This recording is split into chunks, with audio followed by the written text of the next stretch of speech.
Welcome back to my channel, Ramir Boulder. October 13, 2025. Update po tayo sa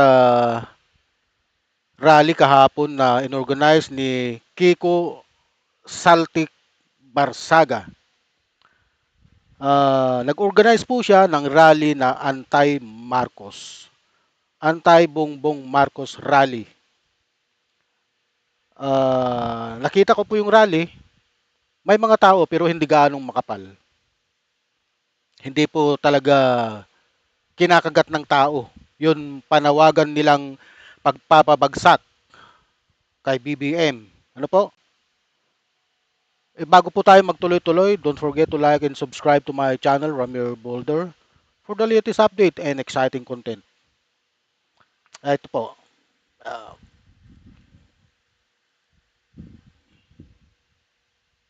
Tahimik muna!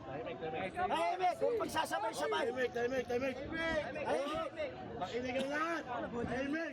Sa likod, tahimik! Wakasan na ang guratsyon!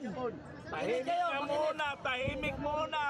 Alam mo, magtatagumpay yan, kung maingay tayo lahat, hindi tayo nakikinig. ito na lang po, papakita ko sa inyo. Yung mga leader nila, hindi sinusunod ng kanilang mga followers. Mga followers nila, hindi sumusunod. Sinasaway silang tahimik muna, hindi tumatahimik. Dahil nga, hindi po sila organized. Yan ang sinasabi ko sa inyo. Ha? Huwag kayong tatawag ng isang rally kung wala kayong makuhang crowd. Kasi nakakahiya kayo. Tingnan nyo, nanggugulo kayo dyan. Bakit kayo nanggugulo dyan sa Forbes Park? Ito yung kanto ng EDSA Hilpuyat eh. Dito sa may flyover. Dito sila nagtipon-tipon eh. Gate gate to yata ito ng Forbes Park o gate. Oh, tama, gate to nga. Nandito tayo dahil nakinig tayo sa panawagan ni Congressman Kiko Barsaga. Reminder, hindi natin kaaway itong mga kapatid natin pulis. Tama! Hindi natin sila kaaway. Tama! Protector Kaya lang, sila protector! nandito, tumutupad sila sa kanilang mga tungkulin. Tama! Ang kaaway natin, 2 tao lang sa loob. Si Martin. Sino yun? Kilala nyo na yun. Martin Romualdez and Saldico! Yan lang. At si Sandro Marcos. Tingnan nyo. Ito'y maliwanag na mga didilis. Pakawala to ng mga supporters ng mga Duterte. Hindi po tayo nagkakamali dyan dahil nga sa kanilang mga binibitawang salita. Ang kalaban daw nila,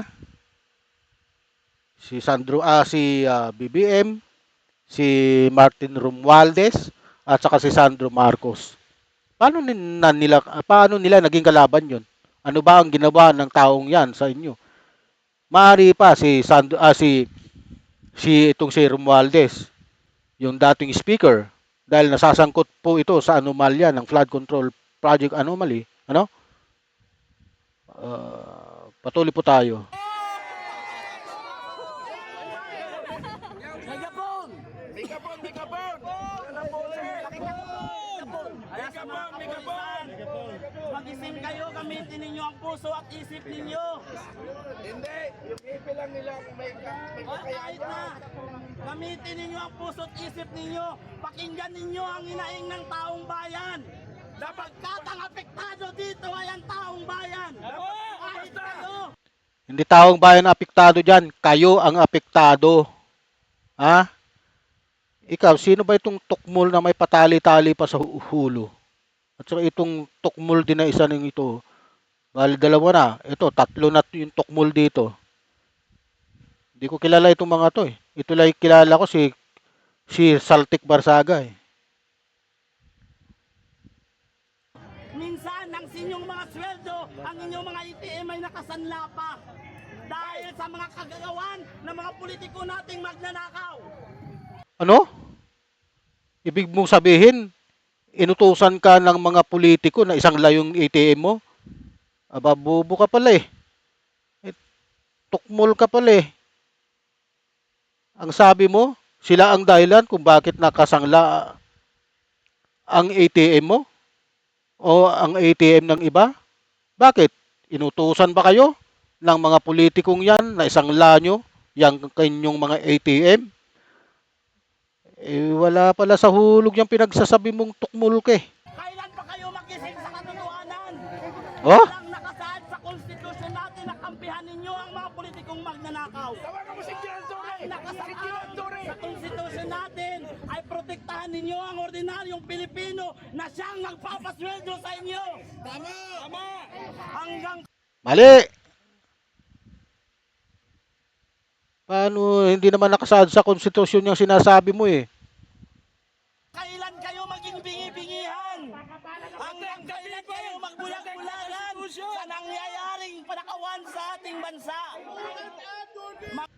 Ang nakawan sa ating bansa ay rampant. Totoo lang, sa totoo lang. Nakawan. Nagsimula dyan sa Senado, dito sa Kongreso, napunta ng Senado. Ha? Dito sa DPWH, yan ang magkakasabwat. Yan ang katotohanan dyan. Kaya nga nagkaroon ng flood control anomaly at saka mga ghost project. Nakasalukuyang iniimbestigahan ngayon ng ICI.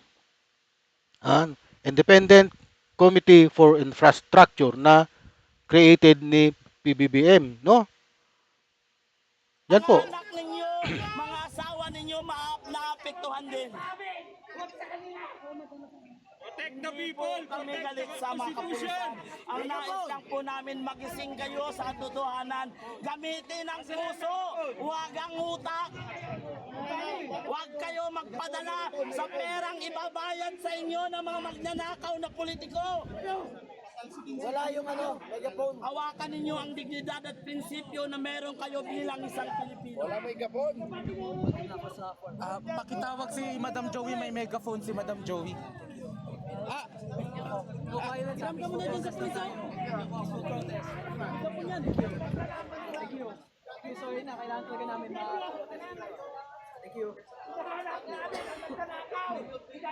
Ito. Huwag tayo alis rito ha! Wala mo alis!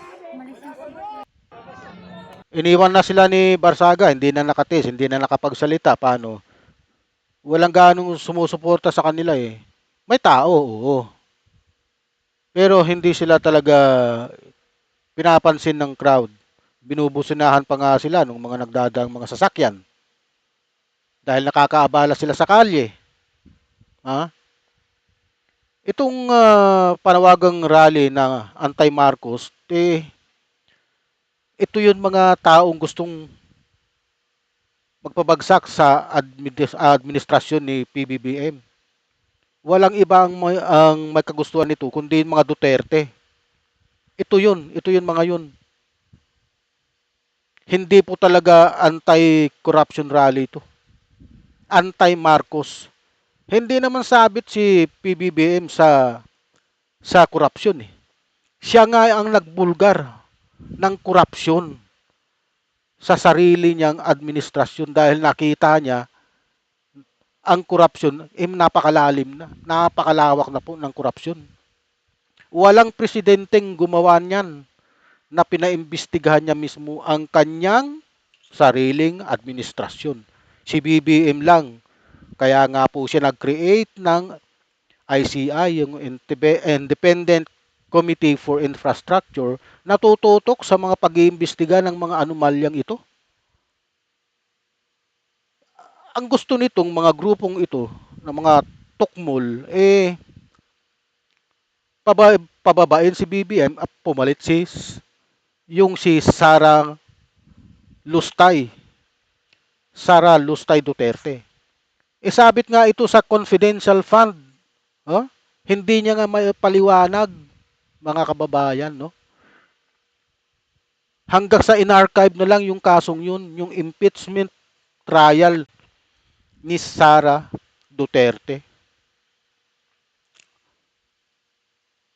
Tapos ganito, mananawagan sila. Sino ang gusto nilang ipalit? Yung taong may bahid din ng korupsyon.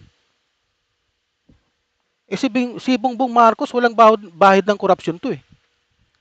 Sa totoo lang. Kailan ba sila nagmurap? Oh? Wala naman silang makita na na korupsyon sa kanya mismo. Sa administrasyon niya meron. Hindi niya naman hawak yun mga yun. Kahit na siya presidente, may separation of powers dito. Ha? Executive, legislative, at saka judiciary. Mayroon pong separation of powers eh. Hindi niya dapat pinapakailaman yung mga desisyon niyan. Hindi rin dapat nakikialam ang mga legislative at saka judiciary sa executive. May kanya-kanya po silang mga function. Nakasaad po yan sa ating konstitusyon na may kanya-kanyang mandato ang bawat yan. Separation of powers na tinatawag. Ayan.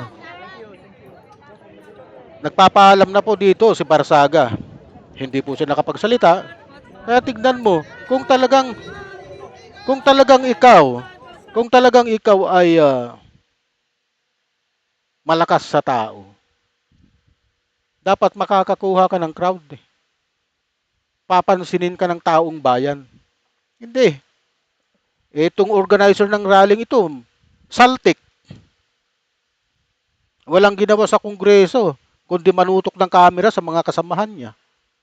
Pag nagsasalita pa ito, bumubula pa yung labi rito. Mayroong nang naiipong mga laway dito. Ano ito eh, hindi dapat ito komedyante sa circus. Clown na bagay dito kay saltik na Barsagang to.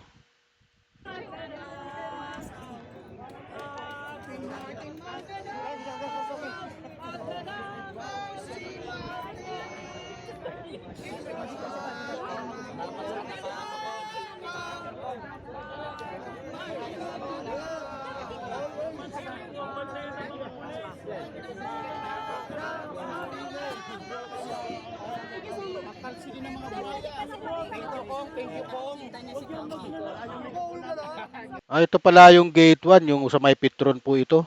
Ano? Yung papasok po sa Forbes to.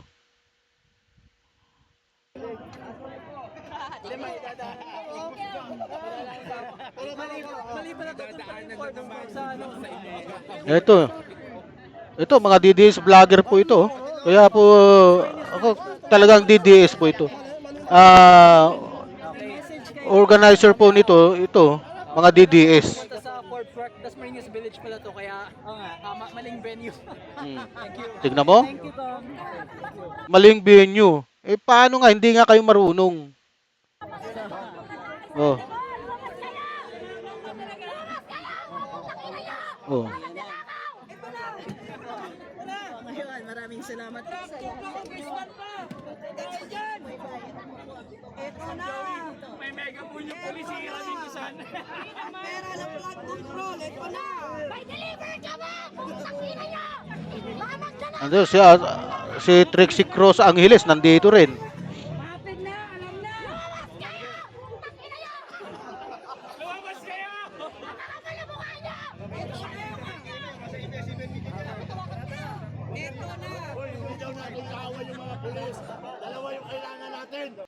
Alam nyo, dapat yung ginawa dyan, nagsiuwi na kayo. Nagsaya lang kayo ng panahon dyan. Hindi kayo nakakakuha ng support ng tao dahil nga, ang pinaglalaban nyo, yung mga Duterte, sa totoo lang. Ang linaw-linaw, andito yung mga vlogger ng mga Duterte, yung mga, mayroon pa ako nakita dito na namukhaan, yung mga vlogger na, yung mga bayaring vlogger. Ano?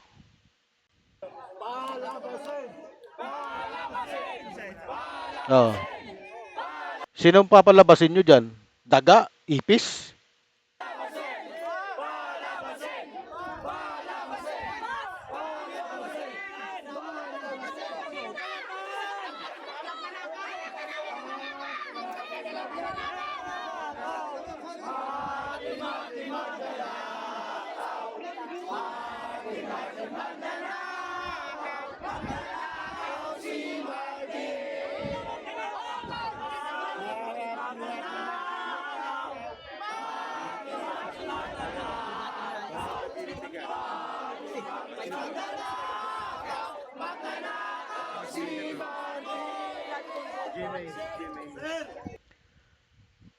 Ngayon, ito po, ang kanilang banner, Marcos resign.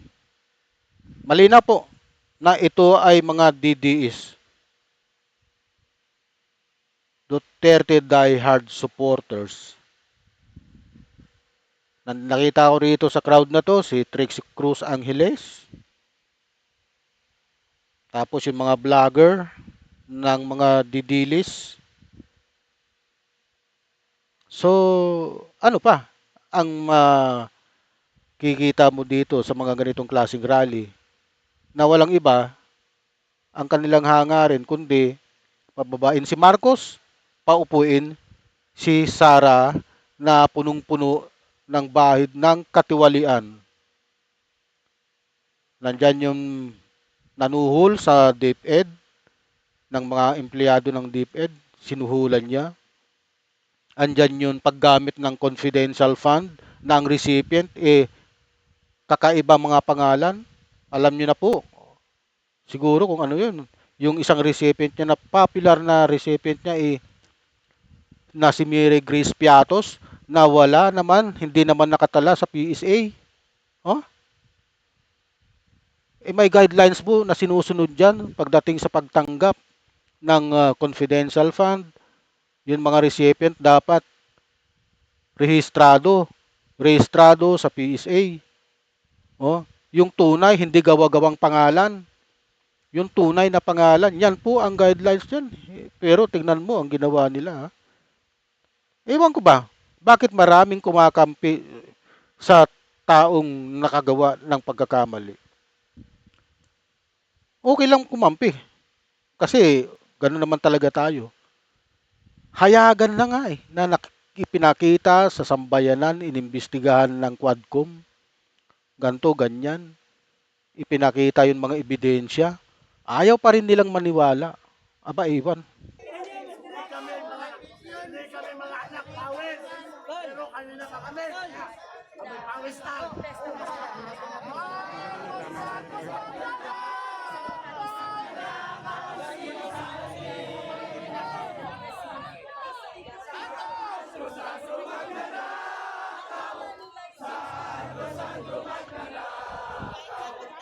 Ito si Trixie Cruz Angeles to.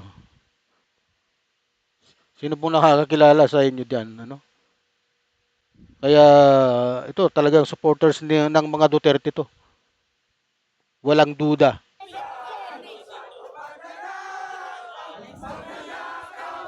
Samahan natin si ano. Oo. Wala mga alipin!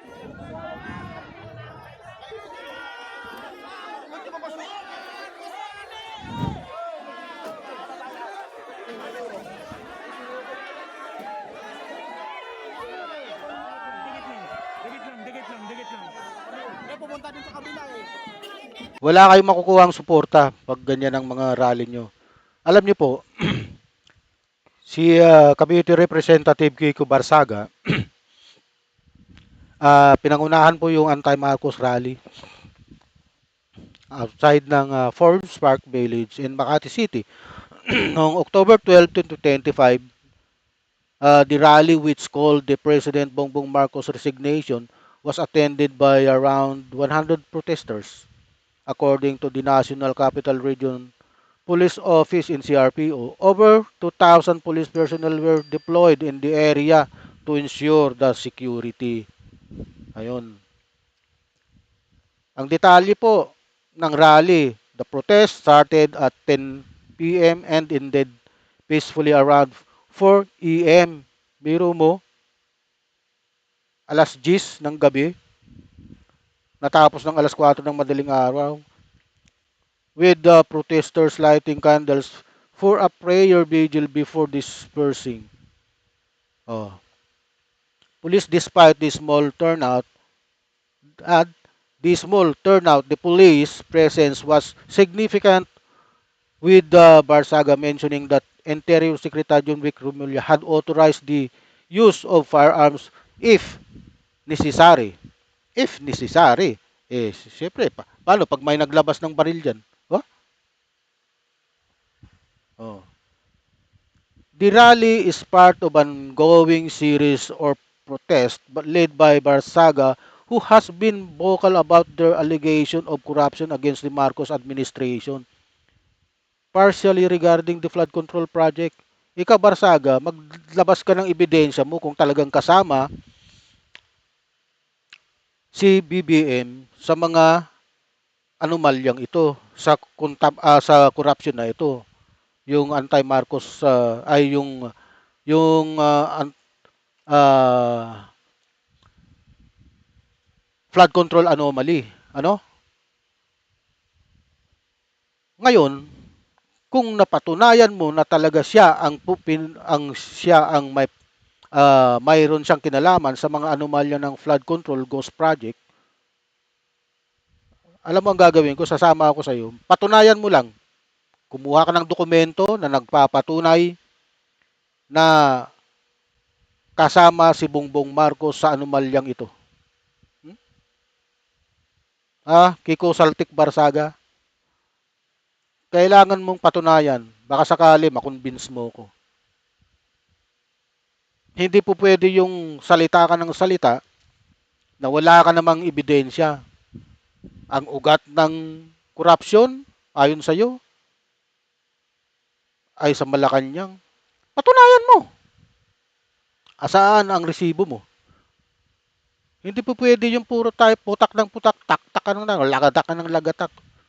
Hanggang sa bumula na yung mga labi natin, bibig natin, daldal tayo ng daldal. Wala naman tayong pinapakita ang mga ebidensya. Ano? Anong nangyari? Ano yung sinasabi mo? Wala ka namang ebidensya. Di ba? Mas maganda kung samahan mo ng ebidensya. Baka maniwala ako sa iyo o sumama pa ako sa iyo kung ganun. Pero hanggat putak ka lang ng putak, daldal ka lang ng daldal dahil isa ka rin siguro sa na-convince ng mga kabilang grupo, ha? Sa pagpapababa kay Presidente Marcos. Aba, mag-isip ka muna. Mag-isip ka muna ng 3 beses. Ang gagawin mo, pag nag-akusa ka, lagyan mo ng ebidensya. Ipakita mo sa taong bayan yung ebidensya mo. Baka sakali makonvince mo kami. Okay? Oh.